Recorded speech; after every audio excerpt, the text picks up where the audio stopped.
Hey, what's up? I'm Van. I'm in Western Oregon, and guess what it's doing? I'm doing a fairly elaborate project this time. This is all we need for this project.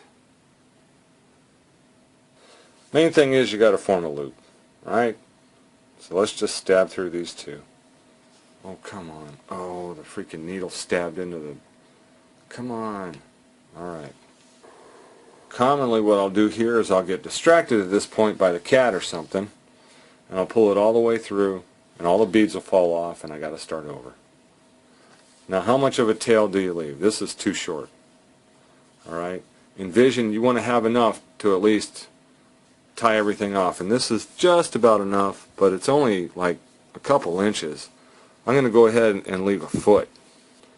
Now, we're doing what's called a twisting pattern. That means there's one bead color that we really only use to kind of do our twist with. Is that one bead that keeps going up around and around and it never ends, that bead color. You want that as your very first bead that you lay down. And I've decided that it's going to be pink. This is the part where I think and dream a little bit. And I pray some too. So far, nobody's answered back. Alright, so one technique is generally when you have a light colored thing going up, you want to pick a dark color right next to it. So we're going to go with this dark red here. And we're going to do that on both sides, so that'll be one here and one over here. That's 3. So that leaves 3 in the middle, and we're just going to do a dark and then 3 reds. Now you're saying that's not very complicated, but trust me when I tell you, with the way these things twist around and everything, you don't really want to get complicated.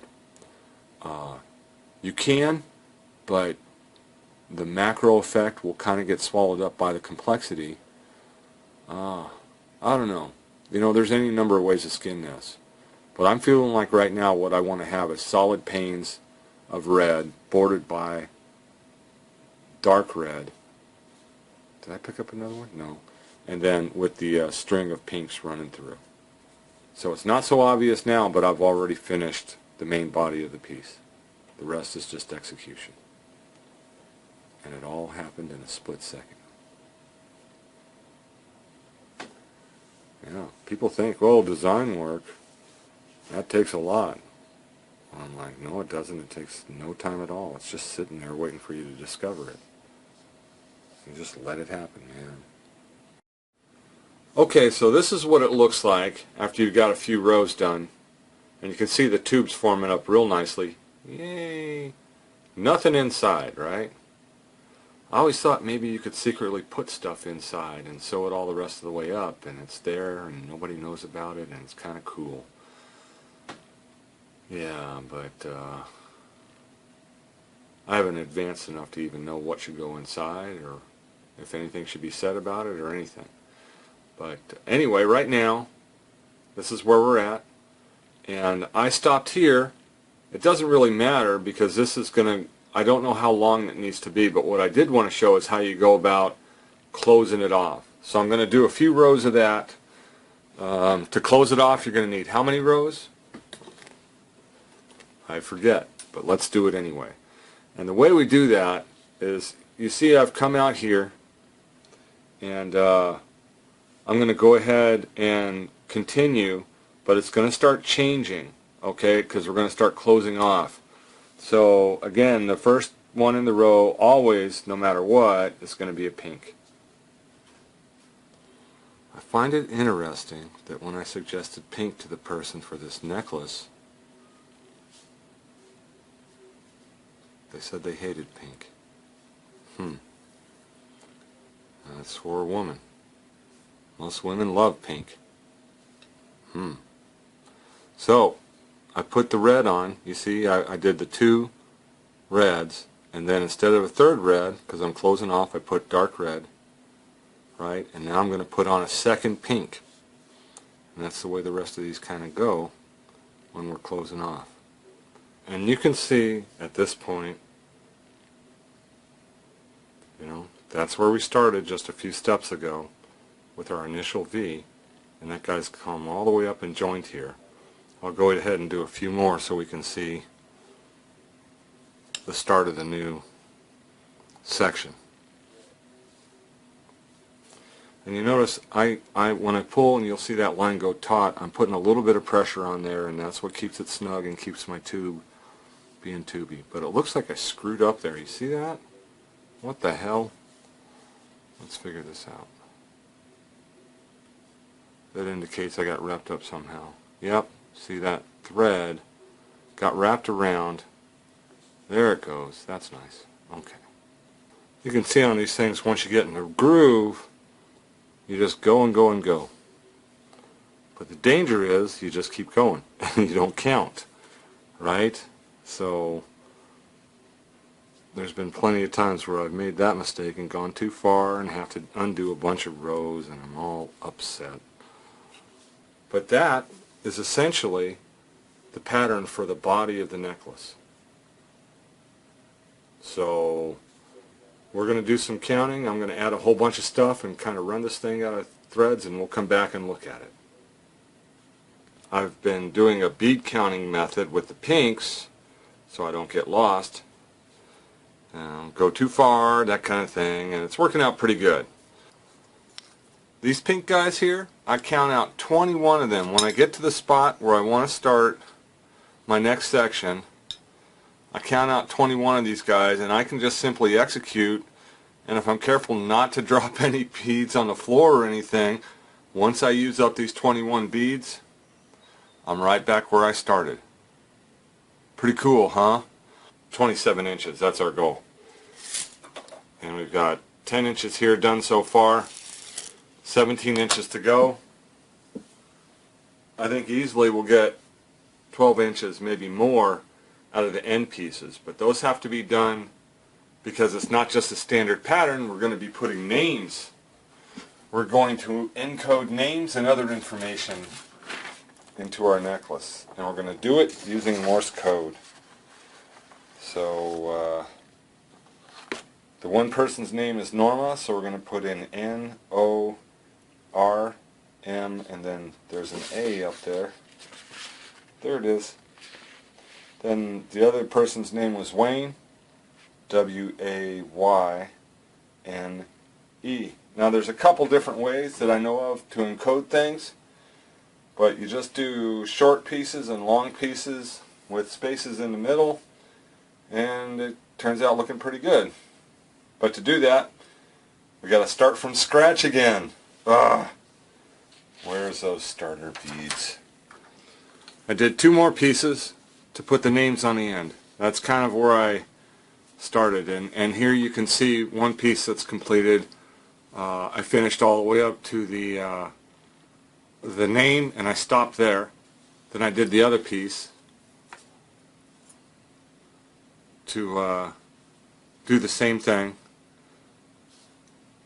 and so I've got 2 pieces here. Now what I did was I put a nice little symbol right here, kind of saying this is the bottom and you should start reading here. And if we went through and looked, this is Morse code through here. That's a short, that's 2 longs.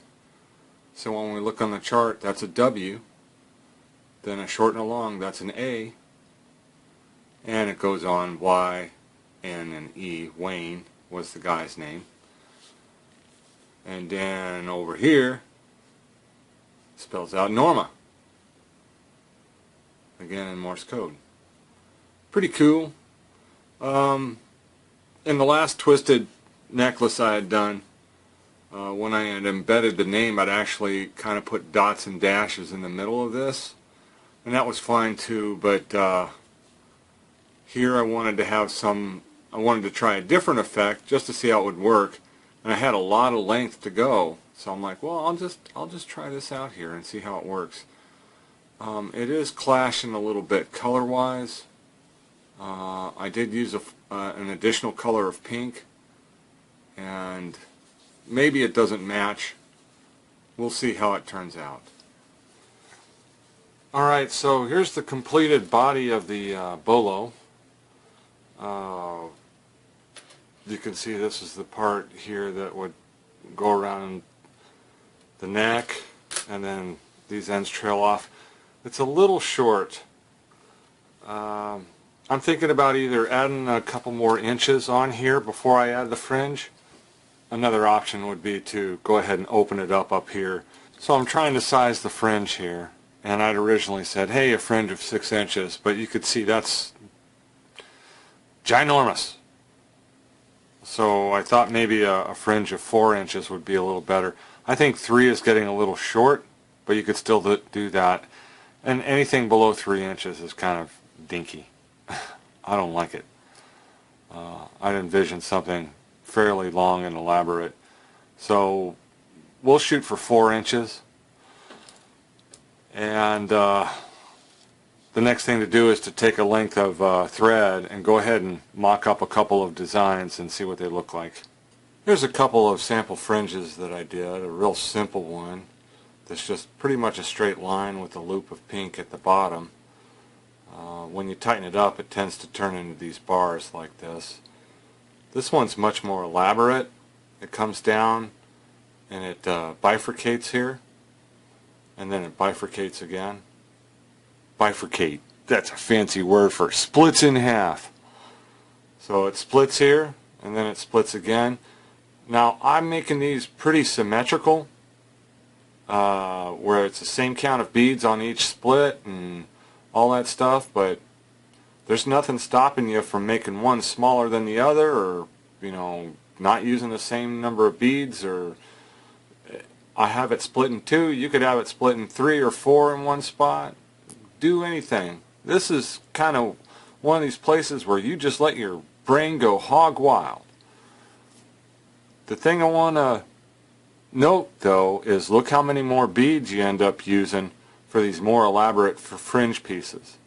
And we're going to do it so that we have 12 of these fringes on each one, on each end. And they're going to be exactly the same. The other thing is there's nothing making you have each fringe exactly the same all the way around. But when you do that, the effect is called a small multiple. And it has a really strong impact in that it's the same thing over and over, and it just looks awesome. But there's nothing stopping you from having shorter and longer pieces, or you could just have everyone unique. There's no rules on this. It's really, really open.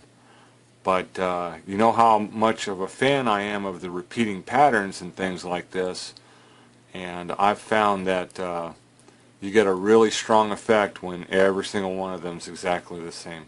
That's kind of more my style. But I've seen fringes where they just did whatever the heck came in their heads, and that's really strong too.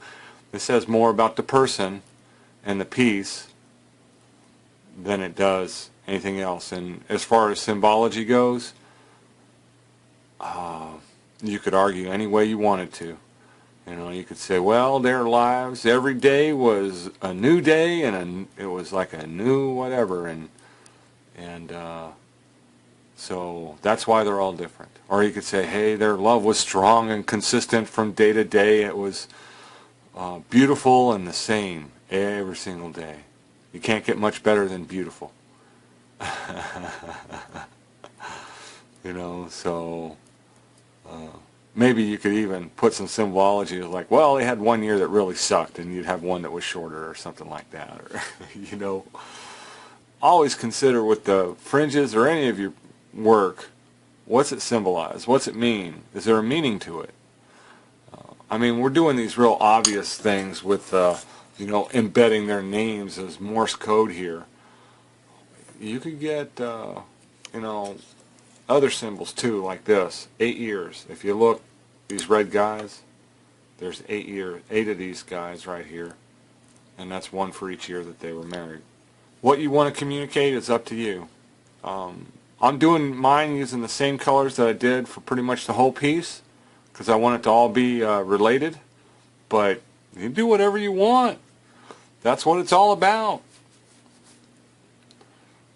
Just try not to blow out your brain with all the possibilities, because this can get out of hand. The other thing to consider Now these are 4 inches right here. It takes 8 inches to go from the top all the way down, thread around, and come back through again. Pretty much 8 inches, right? Well, we're going to do 12 of these things on each end. That's 8 times 12 plus a little bit more. You know, we're talking an 8-foot piece of line. I'm probably going to thread up. I ain't going to do the simple one. I'm going to do something more elaborate, so I'll do some calculations, but you can end up with some very long line to do all of them in one shot.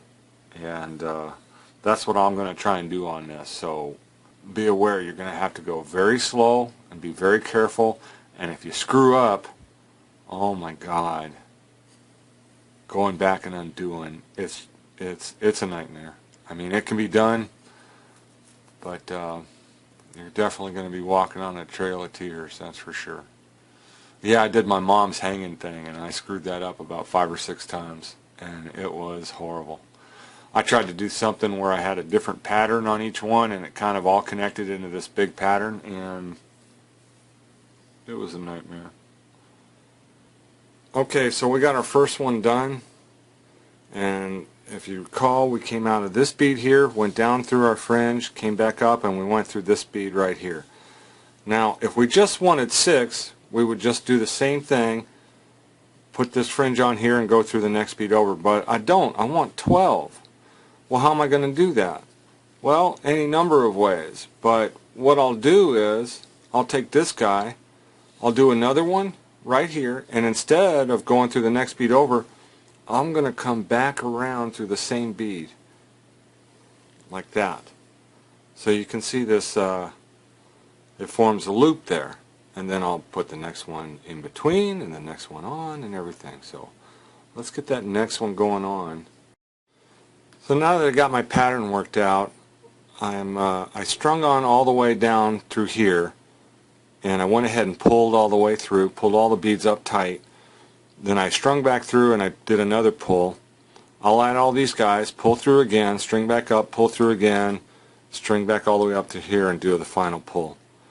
So it's a lot of put on some beads, pull through, put on some beads, pull through. So be consistent and don't get wrapped up, and give yourself a break if you screw up. Well, you can. I never do. I just freaking bitch at myself. Because that's part of the fun of the beading, right? Yay! Look at that. I only put 2 beads on there instead of 3. I'm going to undo it, but I guarantee I'll screw up someplace, somewhere, somehow, and I'll just leave it. That's the way that it is. Do the best you can, but at the end of the day, live with how it turned out. You can see it's coming out right here. We're going to come back around through, and it just forms kind of a loop, and that's how we put the second fringe on. 2 down, 10 to go. So there are any number of ways to mess up. This time what I did was I threaded incorrectly. I threaded through this bead right here, and I should have gone in a different direction. And I didn't notice until I was all the way done with it, and now I'm having to undo this one that I had done just fine. And I already dropped some beads on the floor, and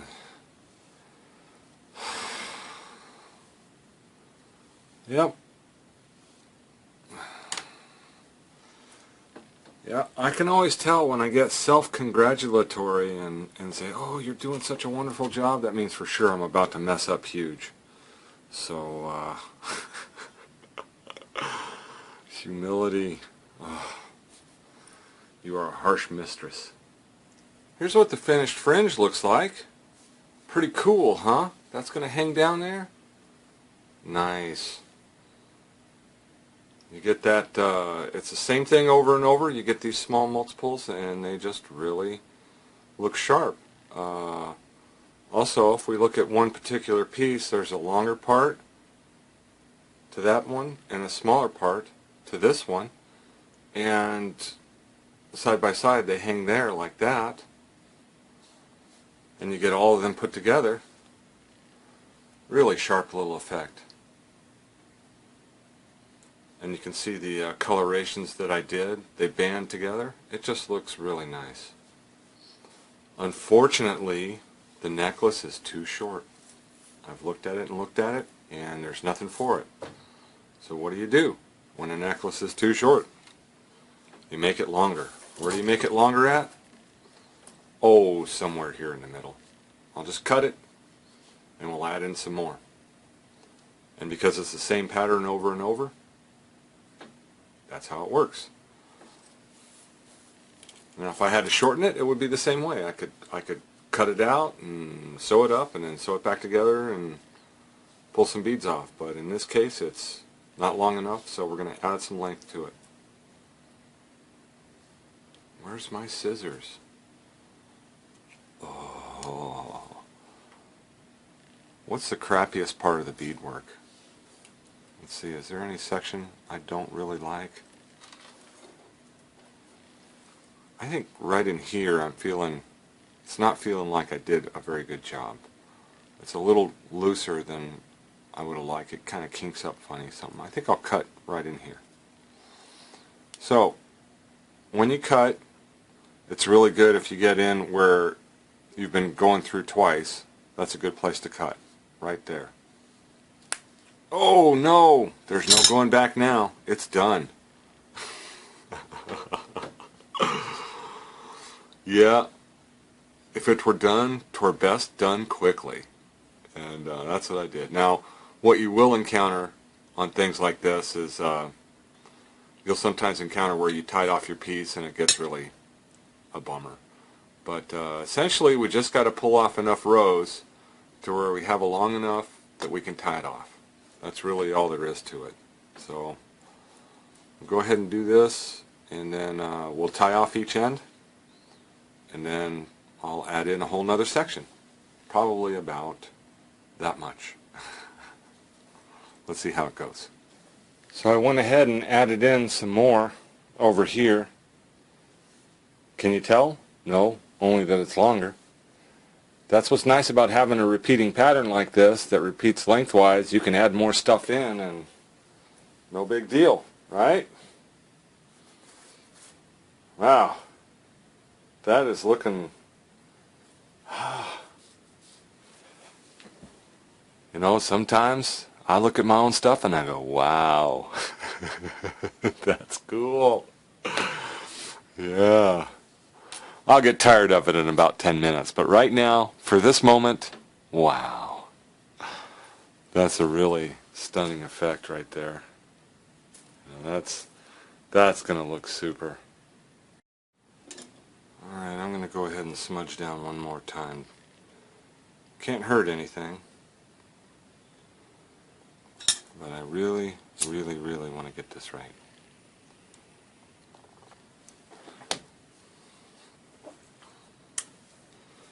This is a piece of fabric. It's a darker red than normal. It's very thick. It's not a felt, or I don't know what to call it, but it's thick. And it's totally what we need for this thing. And I'm going to go ahead and measure out, you know, an inch.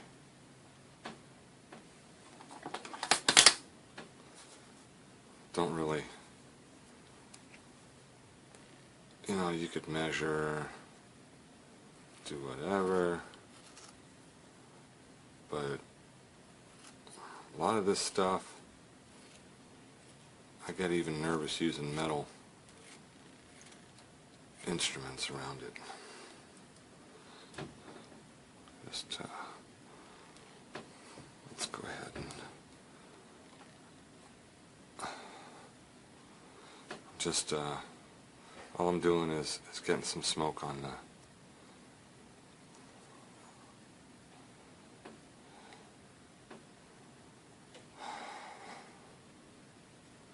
a little nervous here.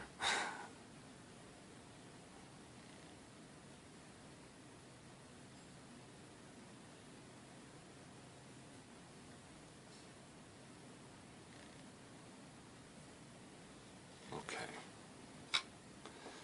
Now we're gonna want to come down just a little bit past the end of the quill, right? And we're going to wrap twice, at least twice. And then we're going to take some thread and tie it up. Real straightforward. Like that. So really we just need to cut here.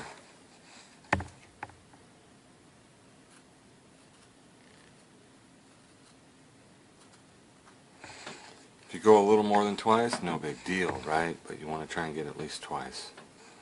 Now, to get it on, and then, well, which side should go out? It doesn't really matter, I guess, but I'm feeling like this side.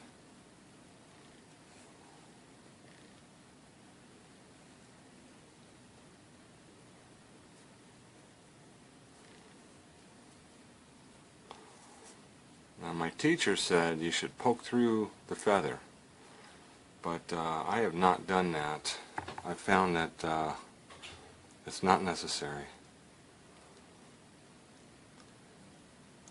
And I just wanted to go through the one time.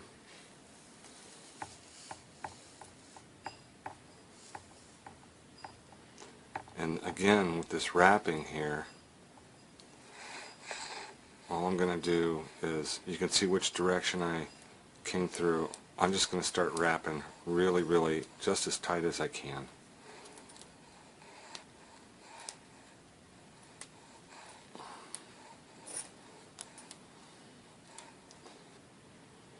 Is there any right way for this? Yes.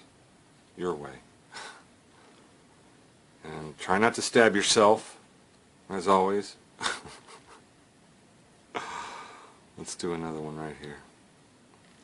See, I'm just sticking through the side. And I'm trying to stick through the quill itself. And I should meet a little resistance.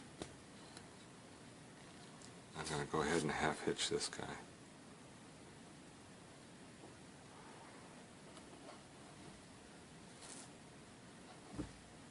Okay.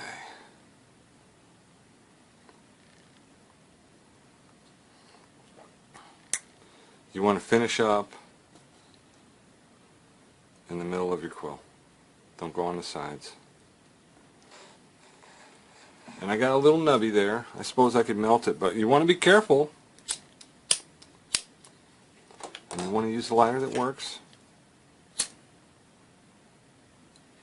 Keep that flame away from the freaking feather. Keep it away from the rest of it, because there's nothing to soak up the heat. Right? So there it is. That's the first step. We've layered it on, and it is not coming out of there. That feather will break before this would come off. Oh boy, I'm like stressing huge.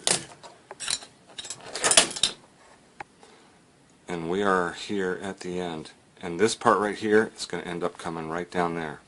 So we're going to start trying to pull through. I hope we did this right. Yeah. See how it's pulling through? Oh, freaking broke. Too much stress. I wonder if we should have maybe soaked it up a little bit or used some oil. We didn't lose too much there, just a little bit. Right now there's too much tension right there. There's too much friction and it can't get through. So I'm going to undo the whole damn thing and start over from scratch. So the idea is that we want to have a piece that's in here, and then we're going to wrap around with the smooth side out like this. Now I've decided to wrap 3 times to give it some real thickness. For some reason that's what feels right. And this is, you know, so what we're doing right now is what I would call the setup. We're pre-wrapping it, and we're going to unwrap it in a special way so that these wraps right here will, it doesn't have to be super tight. That's the problem that I had. I went too tight on this and it didn't work. So we're going to go a bit looser. Oops, I don't like that end like that. I'm going to undo it. So what we're going to do is we're going to hold this in place right here, and we're going to unwrap this whole thing again carefully. You see how those curls are forming? That's important. You don't want to uncurl it. Okay, so there we are at the very bottom, and we've got kind of, that's how it goes. And we want to keep all those curls there, all the twists. And what we want to do is, you see I kept my thumb on this right here. We're going to go all the way down to the end, just like this. And we're going to come in here, we're going to come to the other side, and we're going to hold that there. Okay? So again, it's like that. And this is what we're going to pull on to pull through. And we're actually going to come and tie it all back up again. And this part will stay up here. And these curls will uncurl as we wrap back up.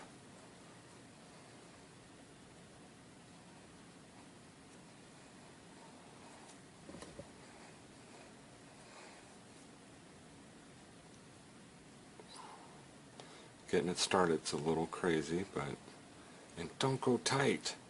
Do not freaking try and stretch the leather out or anything, because I did that on my first attempt, and when I went to pull through, the leather snapped. That's how much tension I put on it.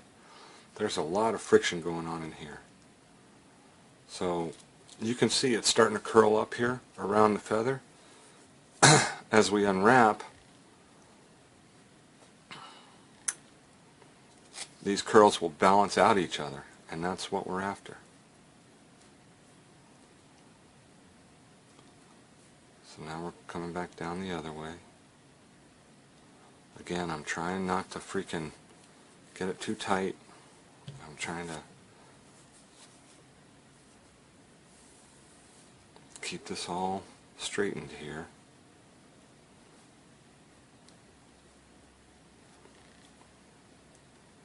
I'm going to come around, and this is where we're going to dive in, right?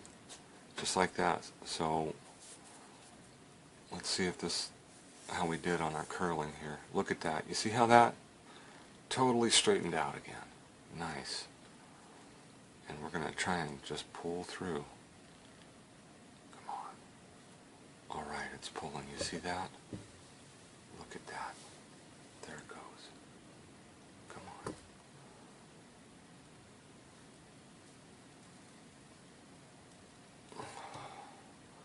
Come on, baby. You see how it's pulling down into there?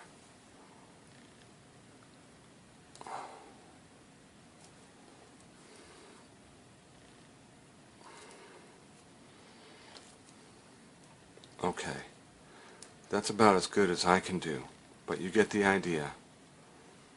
That feather is in there, and the leather is wrapped on it, and now we have this whole strap here. That's step 2. I've got my string pulled. I did a little over 6 feet of string. I'd rather have too much than too little, and instead of having a short tail, I'm actually going to try and do the whole piece with one piece of thread. So I've put my starter beads in the middle, and again we've got 30 beads, and I want to keep the feather pointed away from me so it doesn't brush up and I don't potentially snap it when I'm doing this stuff. And the other thing is, you don't want to catch your thread on it and rip it up that way. You just got to be more conscious of where everything is, and for gosh sakes, be free and clear before you do anything. You know, make sure you're not putting any stress on anything but the line. You don't want to be stressing that feather. If you got wrapped up around it and you went to tighten and you snapped that thing, there's no going back. There's no fixing that. You're screwed. So don't screw up. So this is a lighter that I gave to somebody, and it saw a little action. It needs to be repaired. But what's important is you see this kind of this arrow shape here, this V shape. I think that's what I want to do on this. So there's the first row, and it looks really loosey-goosey, right? It's just sliding all over the place, and you can try to tighten it up, but it's not going to tighten very good. That's how it's going to be. Alright? And if you do tighten, some of the beads will go on one side, they'll go on the other, they won't want to line up. There's just not enough of the weave to make it all work the way it needs to work. But that is what the first row looks like. It's always going to look like a train wreck even when you're on the form, okay? It's after the third or fourth row of going around that you'll start to see things get serious, and they'll start to really do it. And also, when I was doing this, you could do this on the piece or off. You can see it's so loose you can go back and forth, and that's okay. What you don't want to do is be working off the piece and then try and put it on, and you can't get it on because it's gotten too tight. Uh-oh, big troubles, right? So there we are. But I'll go ahead and start in on my second row here, and we'll see if we can do this with the camera and not destroy the feather or anything. We finished our second row. You can see it's already tightened up quite a bit, and we haven't even got to our third row yet. It's going to get really, we're really going to want to tighten up the tension and snug it up hard each time, and try and get these beads to press into the leather and really tighten it up. And you can see where's that big gap that we had early on. When I put 30 beads, you could see some string there. Well, that's all gone. That's the way it works. I'm on my third row here, and I've discovered that in my second row I put the wrong color down right there. Now the choice comes, do I leave it or not? And I'm saying I'm going to pull this off and fix that, because I don't like it, and I can do something about it now. If I get done with the finished piece and there's still a problem there, that's different.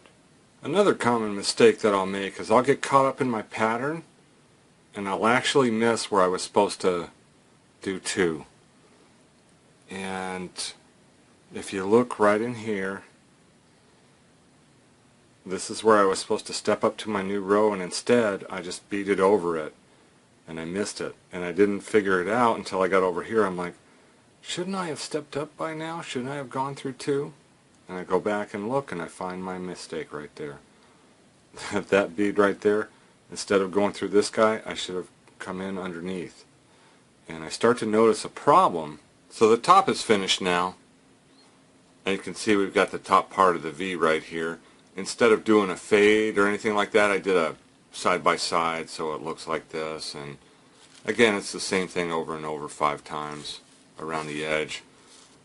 Chose to actually seal it off with the pink. Kind of this idea that love is binding the prayers together. That's so goofy. Sometimes it takes a while to figure out what the hell I've done wrong. In here, it's a little difficult to spot the air, but and I'm going to go back and fix this because it's messing up my weave. But if you look, this bead right here, I threaded through here, and I shouldn't have. I did something wrong in here, and I'm going to have to go back and pull it apart. But you can see that this bead right here should be lining up with this, and this guy right here, this bead doesn't belong here. It shouldn't be there. Whoops. And there it is. It's done. Well, I'm not going to do any more on it. But pieces like this, even when I've finished what I set out to do, I commonly think about, well, what else could I have done? I feel like there's more to do. Let's go ahead and look at this piece right here. You can see I had that V, and I decided to go ahead and finish it off with the V in the other direction and just tell the one story. That's really all I had room for, and Why have more than one story? There's really just one story, prayer and love. That's all we have here.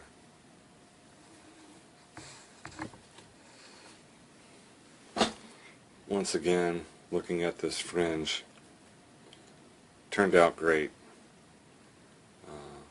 Spot use of pink to make the banding, then this pink, red to pink fade at the bottom with two different length mini fringes. Nice.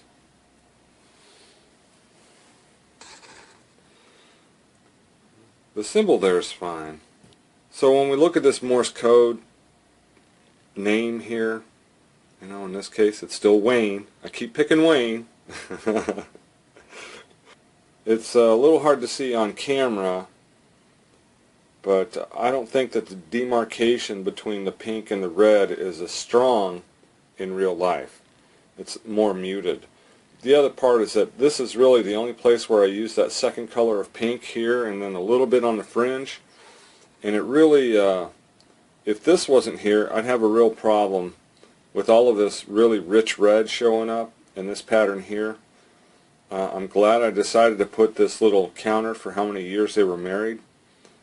8 years.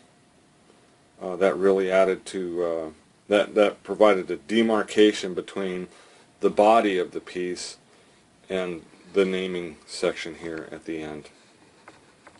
Overall, a very strong piece. One of the best I've done. My first Bolo ever. Let's go ahead and put it on and see how it looks on a guy. Probably gonna look a little dinky on me, but we'll give her a shot and see what she looks like. One last little thing I wanted to show before I put this on is you tie a knot. Essentially, you can see you tie a knot in the string itself, and then you just slip the end through the knot at some point, and that way this can slide back and forth like this to resize it, to put it around your hand, to tie it onto whatever, and you don't worry about the strap too much. Now we'll try and put this on and see how it works. I've only seen this work in my head, so I don't know if it's really going to work or not. Let's give it a shot. I mean, that's kind of it. Again, you could get elaborate with this part right here. You can see how long down it hangs, right? And it is in the front, so you could arrange it so it would be in back and do whatever. I'm not an expert on this kind of stuff, but all the stuff's there for you to tie it up any way you would want. I had thought about putting maybe some putting some extra stuff on here to let the leather strap kind of hang on to, but I realized I was overthinking it and just needed to let it be. So there it is. That's how you make a necklace. That's how you do a prayer feather. If you have any questions or comments, you're more than welcome to put them on the bottom there. Unless you're going to bitch about my smoking and drinking coffee, because you can just suck it. I'm here to try and help you release the inner beater. Not be a, guy that just goes on and on about stuff. You have a good one.